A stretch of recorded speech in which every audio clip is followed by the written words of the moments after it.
നിർഭാഗ്യകരമായ സമീപനമാണ് ബഹുമാനപ്പെട്ട മുഖ്യമന്ത്രിയുടെ ഭാഗത്തുനിന്നുണ്ടായിരിക്കുന്നത്.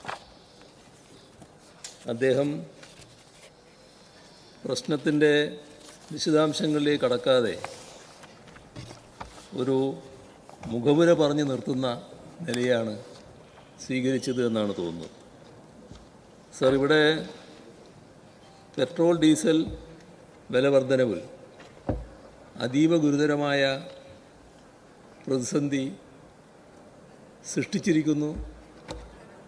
അദ്ദേഹം തന്നെ പറഞ്ഞു, ഇനിയും ആ പ്രതിസന്ധി വർദ്ധിക്കാനാണ് പോകുന്നത്.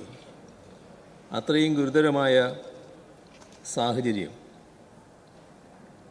ബഹുമാനപ്പെട്ട മുഖ്യമന്ത്രി ശരിയായ രീതിയിൽ സൂചിപ്പിച്ചു, ഇതിനിടയാക്കിയത് പശ്ചിമേഷ്യയിൽ ഉടലെടുത്ത പ്രതിസന്ധിയാണ്, യുദ്ധ സാഹചര്യം.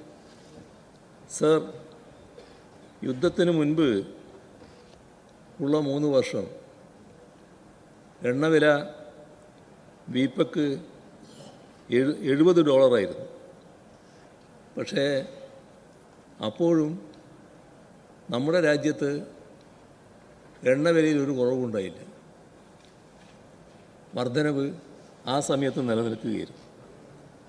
ഇത് സംഭവിച്ചത് എണ്ണവിലയുടെ പൂർണ്ണ നിയന്ത്രണാധികാരം ഒരു കാലത്ത് കേന്ദ്ര ഗവൺമെൻറ് കയ്യിലായിരുന്നു. അത് ആ അധികാരം ഉപേക്ഷിച്ച് എണ്ണ കമ്പനികൾക്ക് ആ അധികാരം നൽകിയത് പഴയ കോൺഗ്രസ് നേതൃത്വത്തിലുള്ള സർക്കാരിൻ്റെ കാലത്തായിരുന്നു.